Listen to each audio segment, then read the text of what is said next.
trying to get ahead of everything and making sure that we were able to block things before they actually happened. So I've been doing threat intelligence work for about 3 years now. So that's one of the things I wanted to touch on. There are so many unique ways to get into threat intelligence, whether it's traditional and non-traditional roles, and yours sounds pretty non-traditional. How did each of you break into, they're like, hey, I want to do threat intelligence. This is what I want to focus on. How did you kind of land into that role? I went to college. I like languages, and I used to do web development on the side, just for fun. And I never thought that it would be something I could, dedicate myself to. And I finished college. I graduated from translation several languages, and I decided I didn't want to do editorial work. I didn't want to do translator work, and I started to do it my hobby for a living. So I landed in a web development role in an important company, and that moved me to want to know how things work on the back, like the back end side of things, and that led me to security. So I started a cybersecurity diploma at the National Technological University here in Argentina. And with all that, I ended in a job making backend and working with databases and other stuff. And that led me to Deloitte, where Ruth hired me, actually. So she's the one to blame. It was a team thing, so I didn't hire you. Everyone hired you. But for my side, I was working in development in a healthcare company. I really like developing software, but I thought that something was missing, and I wanted to join cybersecurity, which in that time I didn't know all of it. I mean, there are a lot of things in cybersecurity, and I didn't even know about CDI. But I knew someone that was working there, that was in the same university that I was studying at, and she presented me the team that they were starting to build, which was the CDI department in Argentina, which was really new at the time. So I could join there. I did an interview, and they hired me, and it was awesome for me. It was everything. It was new, and we had to build everything from scratch.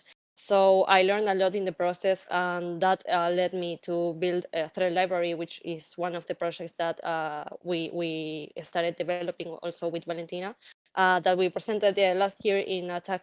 Last year, no, sorry, it was 2 years ago or last year. No, last year. The before times, whenever that. Yeah, exactly.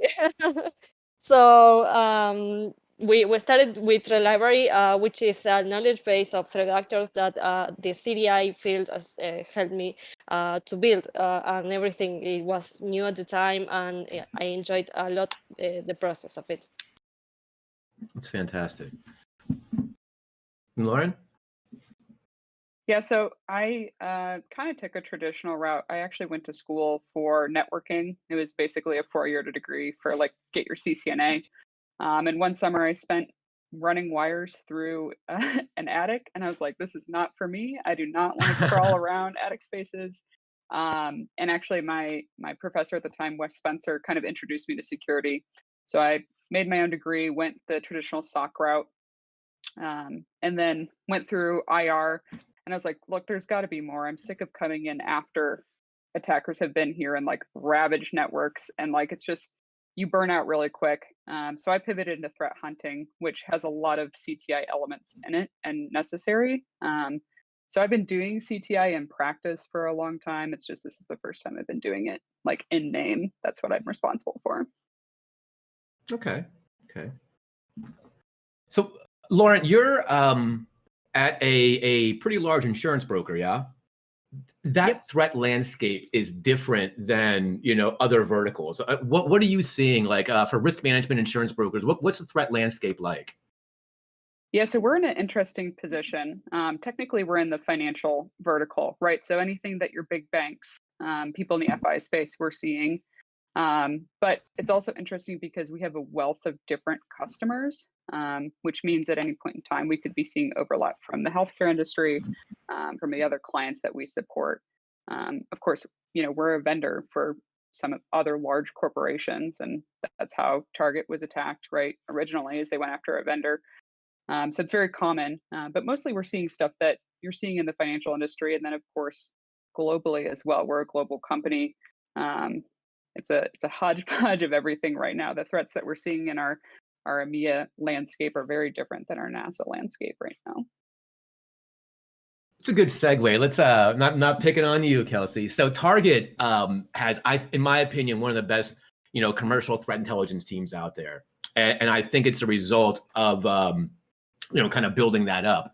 So how do you think like the threat intel program kind of helped Target get its security team kind of top of the mountain?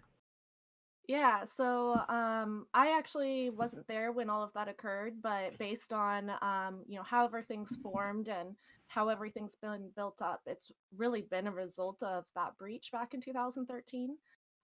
So back then there weren't as many and as often large breaches as what you see nowadays. So Target really had to go in, make a much bigger stance because they weren't going to just get lost in the noise of all these breaches happening like some places are able to do today. So they did the right thing and threw a bunch of budget and resources into the security team as opposed to like trying to cover it up or put it into PR or something like that. And once they had kind of built that core team up, a lot of those processes were created to be intel driven. So the entire org kind of follows our lead in terms of what should be focused on and what is actually going to be occurring in the landscape. And the teams had to definitely build up that trust over time, but it's really been worth it because, for instance, a lot of reports that come out that particular CISOs or leadership tend to freak out about at other companies, we're able to say, this isn't something that affects us. It looks big. It's being talked about a lot in the landscape. There are all these reports, but this isn't something that affects us personally, and this is why. So we've been able to build up that trust and kind of guide people in the right direction and not just be so reactionary all the time. I think that's fantastic. And a lot of places I've seen where if there's a threat, every threat is the most critical threat, and it's really not like that. Which is a great pivot over to Ruth. You kind of touched on it earlier. You and Val had a super interesting project back at Deloitte when you were the threat actors knowledge base mapped to attack. For folks that don't know about that project, can you two talk about it a little bit, and how would I use that in my organization? Or in addition to that, mapping that out in that project, what did you learn from it? Because I know there were some hiccups before it was a final product, but what are the big takeaways for folks from that? Sure. So threat library is a knowledge base of or a knowledge or repository of threat actors' activities. So you can see it as a normalized and centralized repository of information for all the activities that we have seen in the open source information gathering for adversaries, campaigns, adversaries, tools, and what they are using and how they are using that. So we started building this repository of information, so you can see it as a APT activity journal, so you can find everything that they have done in the past and how they have been evolving in their way of proceeding. And the tactics and techniques of attack really helped to build that information because we needed a way to better communicate the things that they were doing. So at the time, it was really new to use attack because nobody was really using it still. But at the time was really useful for us to start building that and communicating that in a clear way. So that allowed us to have a central repository of information that analysts can use and use it for adversary emulation or simulations, or also to go deeper into threat information or malware you can analyze that they have been using in the past. So that can help to other threat intelligence analysts to start saving a lot of time. Also, we have learned a lot regarding, for example, we spent a lot of time trying to understand what threat actors are the same like the aliases. It's really crazy for every company, that there are several things several reasons why the organizations does that, but they put really different names, and tracking that is also a part of something that you need to start thinking when you start building these kind of repositories.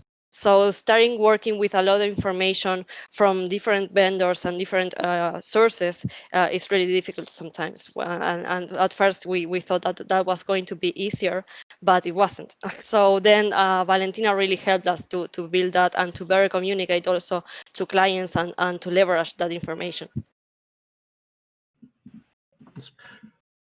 So one of the other things, and both of you are in South America, and I know like the threat actors as we know them, intrusion sets, activity groups, whatever you want to call it, it's a global thing.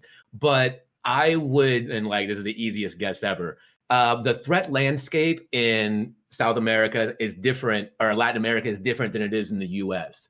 Val, what are you seeing that folks should be aware of, and I guess how is that different than what I'm seeing on a day-to-day?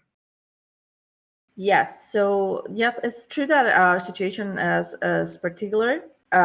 We are seeing extortion ransomware like in everywhere. When they are threatened with, if you do not pay, we are going to release all your information. That's kind of global, right? But that's affecting us too. But well, we have a lot of organized crime groups that are leveraging a lot of banking trojans or a specific developed ATM malware. Also here, organizations use a lot of more unlicensed or even cracked software. So, this budget problem. So that's advantage that the threat actors can leverage here in the region. And well, we also have seen some famous APT activity, also targeting mostly banks. And one thing that we have, and I think it's a problem, is that the intelligence practice is not as well understood. I mean, we have been sometimes mistaken by Secret Service. When you say that what you do or what do you dedicate yourself, they think you're Secret Service because they do not really understand the practice. So the thing that it not being as spread makes we have way less visibility. So the lack of visibility is also a problem that allows threat actors to move way more freely. And when we have another really known threat actor in the region too, which is Machete, that you might probably heard of. And that's kind of our landscape, more or less. So you kind of mentioned a lot of ransomware. TrickBot was, I know it was like, that's last week, right? And Ryuk's the new hotness today. Lauren, I imagine you see ransomware a lot. How did, what are your opinions on the TrickBot takedown? Was it impactful? What did you see from your end? And what do you think we can do to kind of keep that momentum for ransomware, things like Ryuk and TrickBot? Yeah. So we definitely saw, honestly, what I would say is a significant disruption in TrickBot, just from the stuff that I personally look at. Of course, you can't keep actors down for too long, right? If they're going to persist, they're going to persist. So while we did see that disruption, I'm already seeing them come back and, hey, we just cycled our infrastructure. We went to, DigitalOcean instead of OVH, and boom, we're back at it again. Right? Which, that's great. I think ultimately our greatest defense and protection against this is cross-industry collaboration. Multiple individuals and multiple teams working from multiple different companies. And that is happening on the back end. You saw, with that TrickBot takedown, Microsoft, Lumen, US Gov. I think if we keep doing that and keep those information channels flowing and sharing amongst each other, that's going to help a lot. I will say any actor that's going after healthcare or hospitals is just, you're kind of a piece of shit. It's fine. I have no respect for them at all. And I don't think they care about my respect personally, but scum of the earth, in my opinion. Like this, it's just unacceptable. So communication between organizations is a big thing. When you look back at, it was US Gov, it was folks in Microsoft, those public-private partnerships, which is really good. But coordinating that at that level, that's kind of out of the realm for most of us. Kelsey, you developed like a framework for communicating between teams at Target. How has that helped? Are there things that my organization can take from what you did and kind of implement that to get that same collaboration internally? Yeah, definitely. So this is a framework that I've been working on based on a lot of our own internal issues that we wanted to kind of improve upon. So I've been doing a lot of ransomware tracking as well from a more strategic level. And I realized that while I had a lot of really great intel that would be really useful, I was noticing that, there wasn't as much being done with it as I thought there could have been. So basically, I brought people over from different teams, sat them down, kind of showed them exactly what I was looking at and said, like, what do you need from me to be able to do something more? So it kind of started as just like a very active lesson in learning or in listening and making sure that we're producing intel in the most consumable format for every team possible. And based on that, this kind of framework came to be, and it's worked across several different threat groups and threat types. So it's something that we're in the process of getting that out there. So there's not a whole lot I can say about it at this moment, but hopefully we'll be able to give more talks about it in the future. But it is something that we want to make sure we get out there so that people are able to use this, because it's increased our capabilities just so much. I mean, we've been able to perform much easier and quicker analysis. We've been able to track our own maturity in terms of collection and detection a lot more easily and efficiently. And we've also increased in the cases that we've used it for so far. We've increased our detection about 700%. We've blocked each phase of the kill chain by about, I think it was about 200%. And based on how we've kind of calculated out the different ways that they are able to move about between their different TTPs, we've decreased the actor's ability to reach their end goals by about 45%. So obviously we know that, threat actors are going to kind of change with their tactics if they're not able to succeed. So, nothing's going to be 100% for sure, but just our ability to increase our detection in that way over just a few short months has been really, really useful. So we're trying to, get more documentation around this and push it out there. So hopefully we'll be able to talk about that more soon. I look forward to the GitHub repo. Yeah. So we've kind of touched on actors and ransomware, and I know there is a blend sometimes between intrusion sets or actors with a state nexus, whatever the stupid phrase is, and ransomware. So where does ransomware rank on your list of concerns in general, for not necessarily specifically threat intelligence, but as a security concern? Where does ransomware fit for all of you?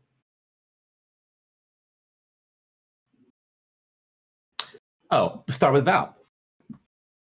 Oh, I think it's ranking at the top. I think one of the problems we face is that the difference in budget here and the problems with the budget in Latin America makes that the companies are less prepared to deal with security incidents, and ransomware being so spread makes it a really, really, really menacing threat right now. Ruth? Yeah, adding to what Valen said, I think that we have to take into account that our region, Latin America, is really special in some considerations. The budget usually is not really high in some companies, and sometimes that also impacts in the way that they are doing or not doing backups. So in that terms, for example, for us, sometimes to maybe not so big company, an impact of the ransomware would be really great, and sometimes it can even really difficult Yeah. going and keeping with the business. So it's really important in our region. Okay. What about you, Kelsey? So working for a retailer, obviously we're most concerned with financially motivated actors, which ransomware is, that's their main motivation. So we kind of map out who our biggest threat is based on their intent and capabilities. And so we'll track a lot of the fin groups, but ransomware is definitely kind of reached one of our top concerns because not only are they obviously very impactful, not just financially, but also in terms of disruption.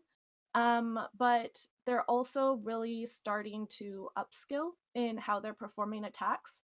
They've really been kind of sectioning out the different areas of an attack so that each stage is performed by those more skilled in that area by utilizing the underground criminal ecosystems to be able to hire different people in different areas. So that's been one of the main concerns regarding ransomware. But also for us as a team that's done a pretty decent job on securing our different systems, one of the things that's a really big concern for us with ransomware is any of our vendors or third parties or MSPs. So ransomware has definitely started utilizing those sorts of connections, and due to the way that ransomware groups usually infiltrate, everyone sees it in the news all the time. There's so many ransomware attacks. So keeping on top of that has really been one of our main concerns, making sure that, some vendor who has our information isn't going to have that released from an extortionist ransomware or something. What about you, Lauren? I know you've got to have serious opinions on ransomware from what you're seeing. Yeah, ransomware is, top of the list, I think, just like everyone. And honestly, right, there's a lot of strategies that many smarter people have put out there that, hey, this zero trust principle, right? Don't allow SMB between workstations, things like that you can do to kind of mitigate the effects of the actual ransomware. I'm more concerned, just like Kelsey said, about the upskilling, the hands-on keyboard actors, the prevalence of using open source tools and sysadmin tools, which is like they can blend into the weeds pretty easily if they go low and slow. That's my biggest concern. And then also the third party. I mean, you look at these name and shame sites that they're running with the double extortion, and you got companies a dime a dozen. It doesn't matter who you are. They don't care if you're a small mom and pop shop. They don't care if you're, Capital One, Target, Deloitte, Marsh & McLennan. They don't care. And so that presents an easy path into one of our larger companies through these smaller third parties. So a lot of folks, whether it be senior management, whether it be your C-level, they're not living in the weeds like all of you are day to day. So, there are things like Mandiant puts out like the M Trends report they used to anyway, or the DBIR. I think Microsoft's got their digital defense report. Like these are valid reports and should be consumed. But from like either a vendor or an in-house threat intel analyst, how do you consume those type of reports if you do? And what do you suggest folks that are just getting into the field? Like these are massive reports. DBIR is a massive report Verizon puts out. What's the best way for someone from an analyst to utilize that compared to someone from C-suite? We'll start with Ruth. Yes, from my perspective, we in our team at least, we usually use those reports to try to compare what we have been seeing and if we are aligned with what they are seeing, and try to figure out why there are gaps if there are some. so we can understand if there is a lack of visibility in somewhere, even our party or other party, and sometimes also to understand if what we really thought that what is going to be the trends are really the ones that everyone is seeing. And also we try to understand which region they are trying to focus, because sometimes the information that they have there is also biased by in some way. Maybe they are focusing in some specific region that really doesn't apply to every place. So we usually try to focus on that and to understand what are the threats and the things that we should focus doing this difference on industries and on regions. Makes sense. Kelsey, what are your thoughts? So it's similar for us. We mostly use it to kind of scope out, anything that's related to us specifically, whether that's retail or any of our supply chains or vendors, and kind of, make sure that we haven't missed the mark on anything. Other than that, we'll usually kind of consume them in the way that we consume most reports, to, use any of the information given to set off any new pivoting that we're going to do to make sure that we're continuing our research further. But we'll kind of give it, a notch more credibility than some others where we are going to want more verification based on anything that, we haven't already seen. In terms of CISOs or newcomers, I think you said. So if someone is new in the field, I think that that's probably a good place to get a general view of the landscape so they can decide, what's most important for my company and start doing research on that based on those reports. That's really a good jumping off point, basically. And for our leadership, at least, I kind of mentioned this before, but we have gained a lot of credibility. So if there's something from one of those reports that we specifically want them to look at, we'll write something up and make sure to send it to them so it's nicely summarized. Or, if there's like a really great executive summary, we'll send them that and make sure they read that. But for the most part, we're pretty good at getting them the details that they actually need to have. So sometimes that might not be anything from that report if it's something that, we're already in line with and we've already kept them up to date. So it really depends on, what actually comes out of the report compared to what we've already been briefing them on. Okay. And Lauren, I know in that vertical, I imagine these reports are like gospel. Yes. Yeah. So I think it's different depending on who your audience is, right? When I was first starting out in security, I read these reports like they were gospel. I would go through each piece and then, just like Kelsey said, create new pivots to go look after, and just kind of fuel my own personal research need, which in turn helped me expand my skills. Here at MMC, so I'll read these. I'll pick out select, metrics or key points that I think my upper management will care about, and usually those are focused around like money, because that's really what our C-suite and our board cares about is, are we a cost center and are we justifying our cost? Resourcing is also a huge one. So if I can say, look, for instance, in 2020, it's projected we're going to have over 20,000 vulnerabilities compared to 17,000 CVEs-ish last year. That means that there's an increased need for headcount. We need more people. So I can use that and say, look, Verizon's saying this. It's not just me complaining. It's not just my coworkers complaining. Verizon is saying we need more people. It carries a lot more weight with our C-suite. But it is difficult. You do need to learn your audience. You need to sit down and I think understand, hey, what do my teams need? Because my IR team is going to get something very different from the DBIR report than my C-suite is going to get. Makes sense. Val, what about you? How are you implementing it now, or how are you using that now? I have little to add to what Ruth said. We mostly use them on the team to compare results and to see what we were getting, if we were getting the similar metrics or keys or threats with that, if our interest, and also to track. We had something that we were tracking the vendors we follow, like where they were more stronger in their collection and in their publishing, at least publicly. So we use them for that. I do think they can be useful if you are new or if you're building a new team from scratch, maybe to understand the landscape a little better. But besides that, I mean, I've never worked with them without using them in a general comparative way. Makes sense. So, you are all mix of in-house or vendor. And I don't know if you tracked on it, the latest version of MITRE ATT&CK. I think 8 came out.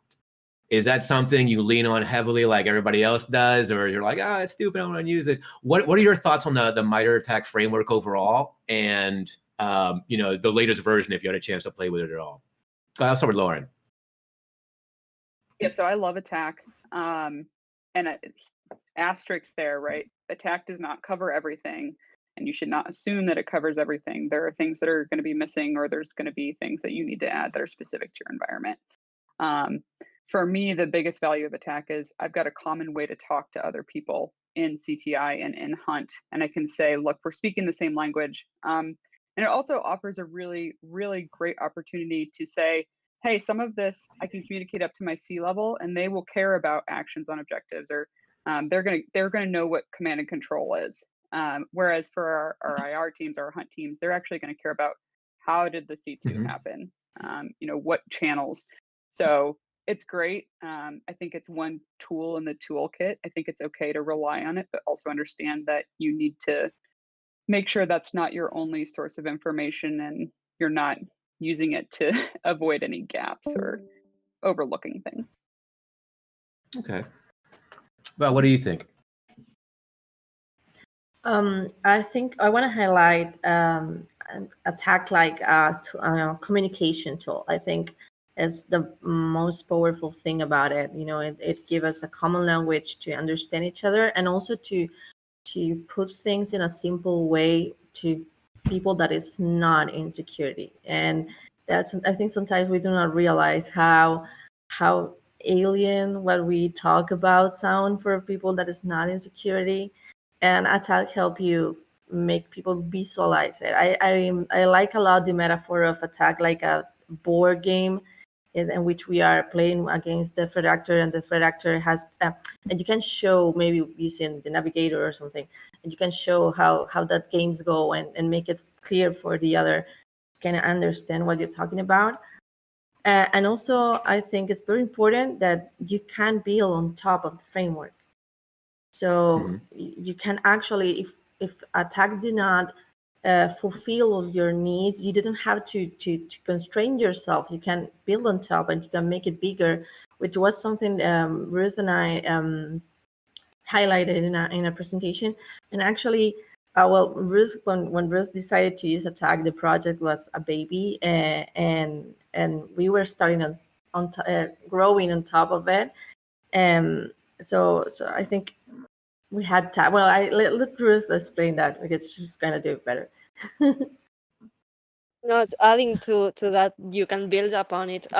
We started doing when we started, it was 2016, I think it was. So attack was really not in the stage that it is now. And we at the first, they didn't have the initial access tactic. So we came across with our own to fill that gap, and we call it something awful like point of access. But it worked at the time. And then when they added it to in a new version, we just blended with that, and we just follow the framework. So then we started thinking, okay, so then we can share this with the community, and they probably will think about it, because it's clearly we are aligned with what they are thinking if they are releasing this now. So that's one of the things that I really like about the new versions of attack, that they are all the time improving this. And I think regarding the latest version that they added, they kind of blended the pre-attack with the attack. And I think that now is really similar also to the cyber kill chains, which is there are a lot of teams that they are already working with that. So I think that is also helping to other teams to start using attack. Maybe they were using another different thing, and they can also help us to everyone, because we can start building things as a community, and we can start and talking about all the same things, and we don't need to go and to start using a pre-attack, because now it's all blended in the same. So I think that having everything in one framework is really powerful. Okay. Kelsey, what are your thoughts? Yeah, so pretty similar to Lauren. Mostly what I think it's really, really great for is as a communication tool. I think that it works really well in this way to be able to give a common language to various different teams and organizations to communicate out what is generally occurring, and goes a bit deeper than the cyber kill chain in terms of laying it out in a similar fashion, but then going deeper into what's actually occurring. The one thing that I have a problem with, which isn't related to MITRE TAC, but it's related to people who don't know how to use it, is when they aren't understanding that they're not going to get all of the information that they need on specific hands-on keyboard type of actions, and they're expecting to get that from MITRE TAC. So that's usually something that I see from people outside of security, infrastructure engineers or something, who are wanting specifics on how to do something, and they're expecting to get it out of this framework, which isn't something that's going to happen, but it does give you a shorthand to explain what's happening. And then with their MITRE Shield, it gives a shorthand of general fixes that you can go about. So I do think it's really good for that, but it is going to need that supplementation for specific actions, and that's fine. That's something that's totally okay to do. So we tend to integrate it into a lot of what we do, based on how various teams like to have that sort of information, and we do a lot of external sharing to other retailers and hospitality industries and stuff like that. So we'll use it for a lot of our sharing purposes, because we know that a lot of people rely on that to kind of figure out where their overlaps are and prioritize in that way. But for us, we do tend to use it more as a communication tool in general. Okay. I think we said kill chain twice, so Hutch, I owe you 2 quarters. So you've all referenced communication several times. And communicating information to an audience that might not be as technical. Like, we use attack because it's a common taxonomy for all of us that we understand, because we're nerds. What tips or what have you done in your career to help you more effectively communicate these super technical things about state actors, about threat intelligence, to someone not necessarily in that technical role? Other things that you recommend to analysts just getting in? Go ahead, Val. Yes, I'm gonna take this one, given that was kind of important when I got into thread library. My background with working as an editor and with text and stuff. So having a good formatting, like the document have a good structure, is crucial. You need to get if you use always a similar structure, it's easier for the reader to understand information. It's actually that's proven. So it's actually, there's a beautiful article on Wikipedia you can look at that explains all the thought process behind it. And also, I think I like to talk a lot about the 5W1H, which are the questions you can do to make sure you are stating everything the readers needs to know, to understand. And that this is one of mine. Try to be simple. Try to make sure that anyone that pick up the text can understand what you're saying. Even if it's something that's highly technical, try to make it as simple as possible, because it will help you. It will help you if you can take a complicated concept and make it smaller and easier to understand. It will also help you to better interiorize it. So those are my keys for better communication. Those are all fantastic. Go ahead, Lauren. Yeah, so similar to what Val said, I highly implement the W's and the H all the time. I actually took some journalism classes when I was younger to figure out how to actually write and communicate, and also how to research, which was really, really helpful. Just branching out of technical writing was nice. And then really just making it simple, like Val said, trying to bring it down to the lowest level possible. And I have 3 tests that I do for this. I will talk to my dad about what I'm working on if I can. I'll talk to my brother who's in sales, and I'll talk to my wife who's a teacher. And if they can grasp kind of what I'm talking about, I know I'm on the right path so that my C-suite and other audience can get to it. That's pretty good. What about you, Ruth? Yes, I want to add that also sometimes, me at least, as sometimes I get lost in the technical details. So I try not to pass that to anyone who I'm trying to make them understand what I'm talking about, which is really difficult sometimes. And for me, it's really key to have feedback. So if I have feedback from the people that I'm trying them to understand, I will get better in the future, and I will improve my way to describe things. So I think that that's key. Yeah, I think feedback is super critical. It's I think something that's overlooked a lot is asking for feedback on something is never negative. Even if it might be critical, it's just how you can get better. Kelsey, what are your thoughts? Yeah, so I think everyone's already said some really good ideas of, the basic ways to be able to go and communicate. So I guess to add some of my own more unique things, I guess. One of the things that our team really always does is bounces ideas off each other, not just in terms of our products, but also our presentations. So I end up getting a lot of clarifications that way. So kind of like how Ruth was saying, I definitely get kind of lost in the details or caught up in my own research, and I jump the beginning bit. So I'm not necessarily saying what this is in the first place, and that's one of the things I've definitely been working on, is making sure that you're giving that super basic introduction before you actually go into what is this, and then also why does this matter, why does my company care, why does anyone reading this, like, why are they even going to read this, why does this matter? So those are the things that I think are probably the most important to include. And then for me personally, I like to add a lot of graphics. So I've found that that's something that really helps people understand things, is actually visually showing what it is that you're talking about. Because people learn things in different ways. So if something doesn't get across in words, maybe it will in pictures. It's pretty good. I usually choose GIFs, but yes, graphics are the way to go, maybe. So I'm not going to say who tweeted this out, but we'll see who laughs first and who gets called out. Constantly beating up on end users because they don't fully understand technology makes you an asshole. Who said that? Yeah, that's me.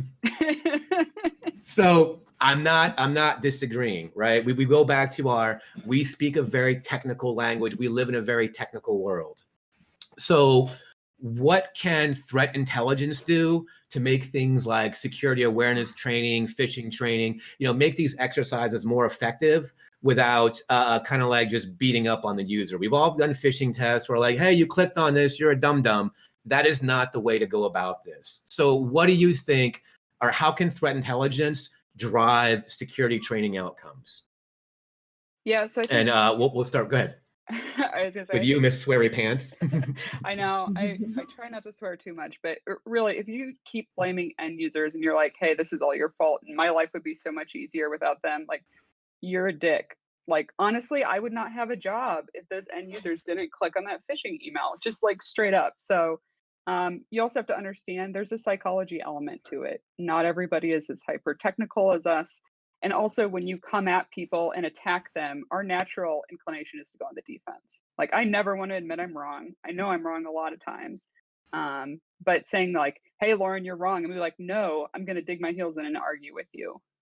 So I think CTI should collaborate. And part of this also goes with, management approval. You need to make things that are relevant to the things that we're seeing. You also need to make it consumable. So having one phish test, once a year, and then you have to click through 85 slides to get your bonus or whatever the control is, right, is not consumable for end users. I know when I have to do mandatory security training, I throw it up on my second monitor and just put it on mute. And I'm like, all right, next. When they give me the quiz, I'll get 100%. It's fine. So break it up into smaller consumable chunks, make the things that we're testing relevant to the threats that we're seeing in the landscape now. Perfect example is like last year, there were those, hey, I hacked into your computer and I'm watching you on a webcam and I saw all the porn you're looking at, right? No, I had users who were completely caught off guard. They're like, wait, what? Are you serious? Because we didn't train them on that. We trained them on, hey, somebody's sending you an Amazon gift card, not, hey, there's someone pretending to watch you through a camera and saying you're looking at porn. So collaborate, make it relevant, and then also just understand the psychology of how people are going to respond to this. Kelsey, what are you seeing at Target? Or what would you recommend at Target? Yeah, so we have a team dedicated to security awareness. They do a lot of different phishing tests, and they're pretty good at it. So we do try to make sure that we collaborate with them every once in a while to make sure they're on top of latest trends. And it seems to work out pretty well that way. But I do agree that, it's the end user's job to try to be as prepared as they can based on their own individual role and what they're already doing in their daily job. But they're not necessarily in security, they're not necessarily technical, and that's something that they might not be aware of, just like I might not be aware of what they do in their job. So making sure that we're prepared in case they do click that link is the most important thing. And the rest, you just have to make sure that you're performing that training and making it relevant and making it fun so that they'll want to participate and take any of that knowledge in. So we've done some things where it's like escape rooms, or I think last year we did some sort of like feature room type of thing where it's like we talk about kind of what an actual case would look like, and you could have prevented this by not clicking on a link or something like that. So it ends up being something that's more engaging and kind of fun. So we try to do that to get people involved, but really it's up to us to make sure that we have those security layers in place. So Ruth, in where you are geographically, we talk about the threat landscape being different. Do the same things still apply? The same question, but is your answer different because of where you are geographically in the landscape there? I do not think there's a high difference because of our landscape. I mean, we have phishing trainings and everything too. Yeah, they lack with the same problems that Lauren said. I think CTI could be used to provide context to the trainings, and if you kind of explain the threats in a way that the people, I think I found people gets really interested when you start talking about what you do and you start talking about different threat actors, and especially if they have fancy names like Lazarus Group, Fancy Bear, so they get hung up on it. And if you use that to provide context to the training and to make them also excited about it, like they are also fighting a threat actor with the training and with implementing the knowledge they have of the security, I think that will generate better outcome from them than if you regularly just send them emails about a fake phishing email. Mm-hmm. Ruth, what are you saying? The same? Yeah, for my side, I don't have much to add. I think that we face the same kind of spear phishing or phishing that everyone's seeing. But I wanted to add that sometimes I think that some companies tends to blame the users because it's the easiest position for them. But that doesn't solve their security issues. So that's the only thing that I wanted to add. 100%. My moderate hot take is it doesn't make you an asshole because you clicked on the link. Part of this is my fault because over the past 15, 20 years, I haven't made that link safe to click on. and that's just a back-end security thing. So a lot of you talked about communication and kind of stakeholders. So I've worked, political campaigns, White House. You have different groups, different departments, different organizations. Like there are so many stakeholders that have a vested interest in threat intelligence. What are some non-traditional stakeholders that you've come across, and how can we help them reduce their risk? I'll start with Lauren. That's a great question. So probably my favorite, like non-technical stakeholder has been HR, who like actually really wanted to know more and wanted to get involved, because they see a lot of actually technical incidents that they don't think of as like incidents the way we do, or that CTI could be beneficial. So like long time ago, not at my current company, there was a case where an individual was like sending harassing text messages to another colleague using a burner phone. And they were like, well, we don't know how we can help with this. And I was like, well, we can do some CTI with the phone number, see if there's anything with that. We can take a look at the email. We can also look at the sites that they've been visiting. There's a lot of stuff we can do here to help you piece together the puzzle. But HR is a lot of fun. And then also legal is a lot of fun. Having a strong relationship with those non-technical groups, I think, is very important. Okay. What about you, Ruth? Well, in fact, I tend to work with other CTI professionals. So for me, it's sometimes difficult to see non-traditional stakeholders. So I don't have a good answer for that. Okay. And what about you, Val? I'm gonna say the same as Ruth, because we work mostly in CTI internally, so we do not have as much of a relationship with other areas. So I'll let Okay. the other girls to answer. We'll wrap up with Kelsey. What do you think? Yeah, so we tend to kind of provide intel for various systems whenever that's needed, or whenever we come across the intel where it'd be applicable to them. So Target is set up where we have various teams that interface between security and other infrastructure or system teams. So we'll kind of work with those teams in particular, and the actual infrastructure system team themselves. So we've been more recently kind of going about and making sure that we're keeping all of those teams up to date. We'll do that cyclically every once in a while.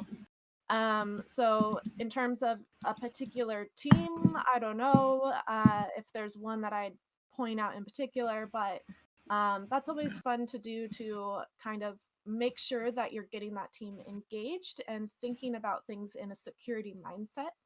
And it's really cool to be able to go to those teams to make sure that we're getting ahead of those threats, and it's not just simply detection or remediation or anything. We're making sure that we're preventing it in the first place by setting up best practices. Fantastic. We are getting close to time, and I got a bunch of questions left I want to make sure I get through. So we're going to try and do like a little lightning round, all right? So your favorite threat group and why, and your least favorite threat group and why. I'll start with Ruth. Okay, so I don't want to put names, but I think that my favorite threat group would be the one that we don't not have a name for, because we didn't got it, because they are still enough in their procedures, so we don't know a lot about them. And the least, well, I would say the same. I tend to try to work with the most advanced. I think it's more fun in that, and there's a lot to learn from them. So I would say that the least favorite would be the ones that they are using the same techniques over and over. Okay. Val, what about you? So I really like North Korean groups. I think that given the socio-political situation they are in, all the stuff they do is, I don't know, I think it's as impressive. They have for example, a lot of time ago they did allegedly they did a campaign targeting a Chilean bank, and they hired someone that made a fake Spanish interview with the target. So given the situation they have, I think it's kind of impressive the ways, the means they use, and how they are always trying to achieve more currency, which is actually their goal, right? But they are kind of, I think it's impressive, mostly for the political reasons. And that's kind of my favorite. And my least favorite will be when you have to work with groups that are not really advanced. It's not that I have a particular less favorite than another. Okay. What about you, Kelsey? So just like everyone else, obviously things that are really unique or advanced are fun to pull apart. But another thing I actually like tracking is as a service type of groups, because you're kind of able to see a lot of their communications and see what it is that they're going to be doing. And even if that's something that's a bit more commodity type malware and isn't as interesting in terms of the actual malware itself, it does give a general view of what the landscape is and what is kind of on the minds of cyber criminals. So I like tracking that just to kind of see where the feeling is in terms of what cyber criminals are kind of thinking. In terms of least favorite, I mean, I like tracking ransomware to be able to help people, but I think that they're, not good dudes. So probably That's my fair. least favorite. And let's close out with you. Yeah, so I really love the as a service groups too, mainly because we can get chat logs, which I think are hilarious to read. Like some of my Intel groups, I'm like, does anybody have the chat logs for this? I really want to see what they're talking about, because they just have a job to do. Like I'm like, oh, okay, so they walked into their office today and popped somebody. But also favorite, honestly, kind of shadow brokers because of the drama and like the circus they created. I was just like on Twitter, like refresh. When are they going to post something new? And least favorite, honestly, anybody that's going after healthcare or like kids or like stuff that's like, there's just no honor among thieves in those groups.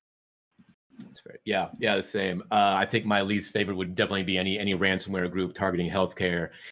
Favorite, because it's my troll answer, is WinNTI. So you've all been in the field for various years.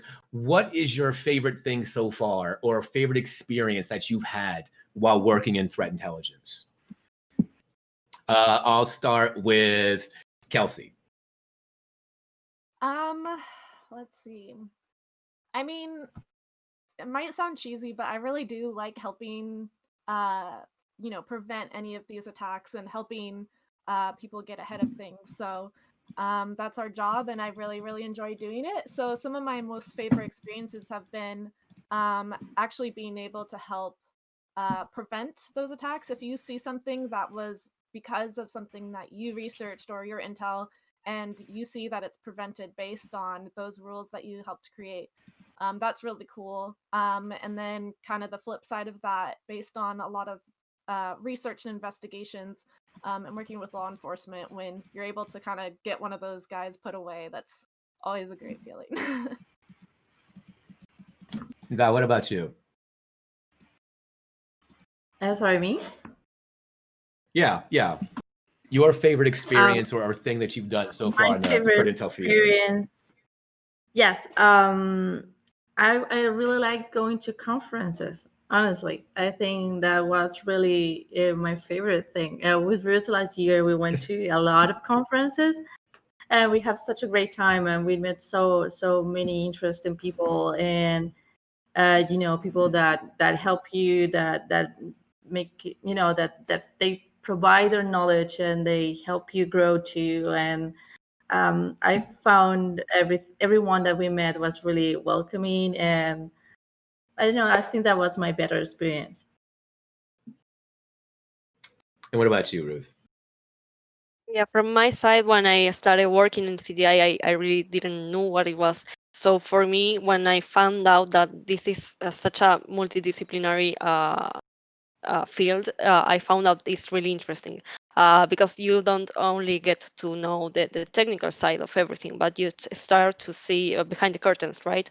So for me, learning from that and understanding all the things that are involved in CTI was the best thing. And Lauren, what are your thoughts? Just talking to people and being involved in groups and information sharing and being a part of it. There are so many smarter people than me, including on this call. Like, that's great. But just like listening to what people have to say and meeting the people who do the work behind the scenes to protect us, not only in industry, but, you know, government wise as well. So building on those experiences, what, if anything, would you change about the cyber threat intelligence landscape or processes, or just you know, about CTI in general? What would you change, and how do you think that change would benefit everyone? I'll start with Val. What will I change?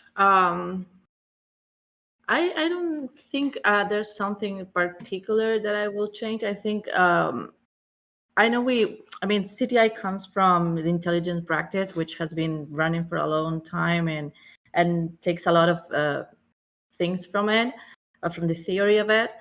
But I think we are still developing a lot of processes, and things are changing. I mean, I've been in the field almost 3 years, and things are not, I don't feel that things are the same as when I started in Threat Library and now. I think there has been a really an evolution, and that attack was kind of crucial with it.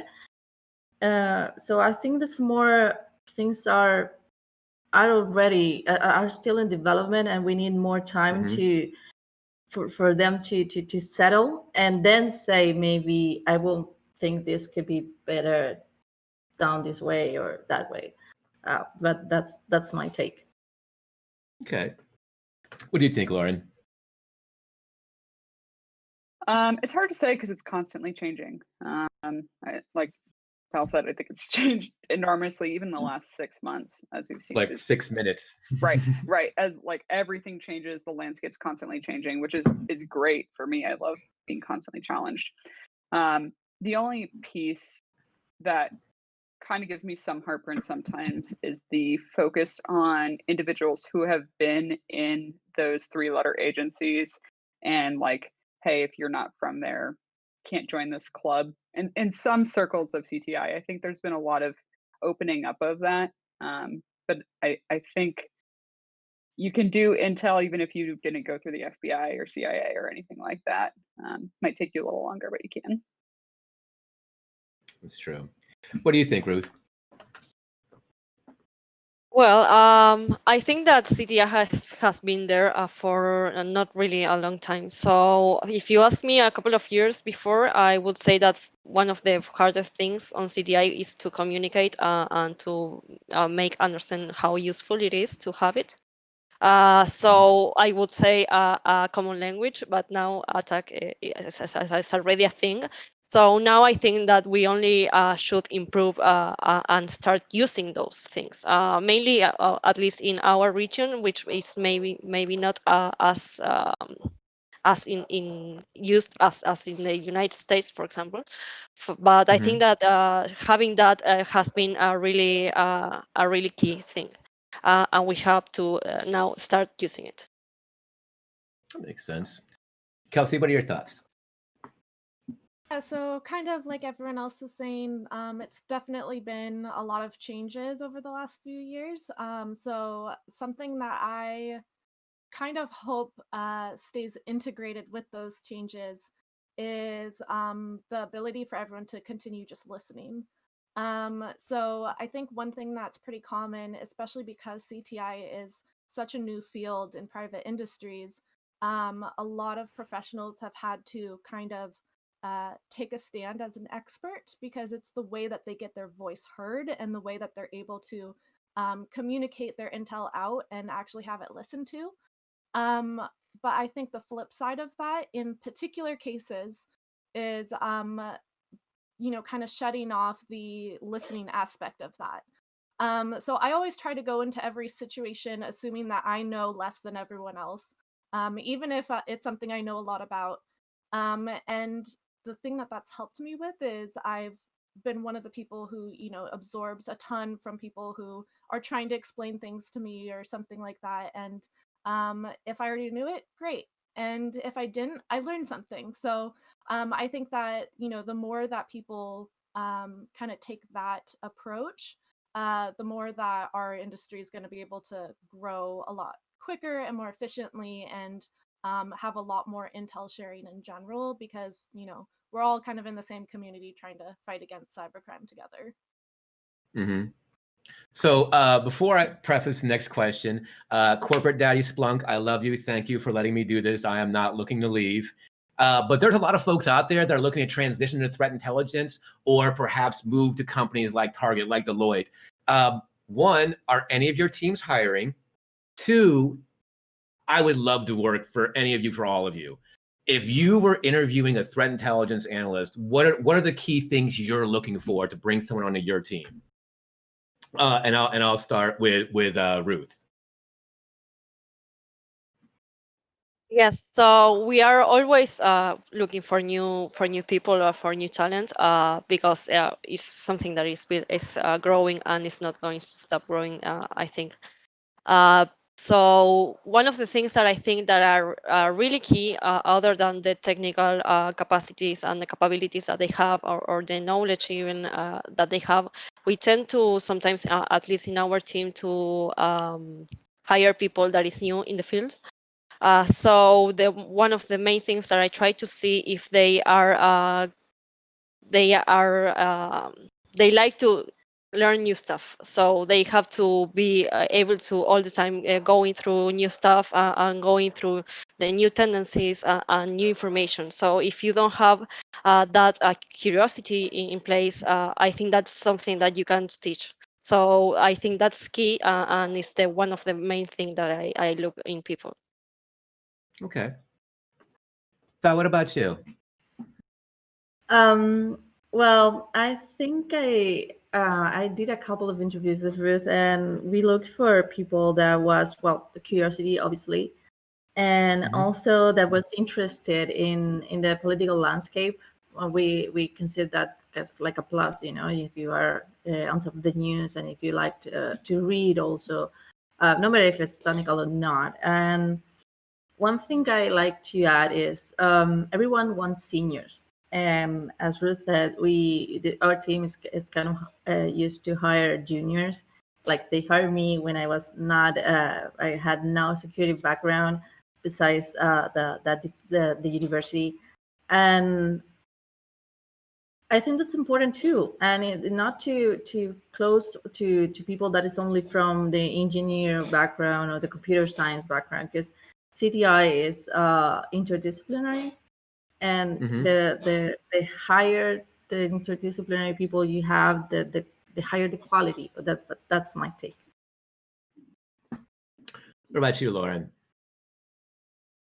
So I'm not hiring right now. I will be though. So the COVID hiring freeze has impacted us like many other companies. So keep an eye out. I'm happy to connect on Twitter if you want to talk more or you're interested. But for me, the biggest thing I look for, and kind of like Val and Ruth said about everyone wants to hire seniors, I can teach the technical stuff. What I care about is, are you curious? There's this concept or this word in Hebrew called Rosh Gadol, and that's what I look for. It's big brain. Like, can you follow through? Can you tell me why this matters? Can you be a leader? Like, don't just treat the symptom, treat the root cause. That's what I'm looking for usually. And kind of that goes into that is a big part is curiosity. Okay. And Kelsey, let's close out with you. Yeah, so we don't have specific positions open on our Intel team right now, but our general security org is usually almost always hiring, and we always like to keep our eye on emerging talent. So we make positions available if we find someone. But in terms of what we look for, everyone's kind of mentioned curiosity. That's obviously a big one for anyone in Intel. So someone who can kind of keep all the different things in their brain and be able to kind of see what that's actually leading to. So being able to kind of make some of those different connections between various things that are occurring and see what those patterns are while still keeping their biases in check. I think that's one that's really important. And I'll kind of judge a lot of the interviews based around that, is see what sort of biases are they putting into what they're tracking, versus how are they actually checking on that to make sure that there's data to support what they're actually saying is happening, and not just going off of some gut instinct. It's important to have that gut instinct to be able to follow up on things, but you need to be able to actually prove it and make sure that you're not just saying something because it's what you're assuming. These are all fantastic answers. To be fair, I don't think I'm smart enough to work for any of you, but I'd give it a shot. We've got about a minute left. So last minute shout outs, your Twitter handle. How can folks get a hold of you after this? Real quick, Ruth, go. Twitter 33 Ruth, I'm there. You can message me and everything. All right, Kelsey. Okay, so my Twitter is halfcalfcat. I just created it this month, so it's very new, but feel free It's to. a bot. I promise it's not.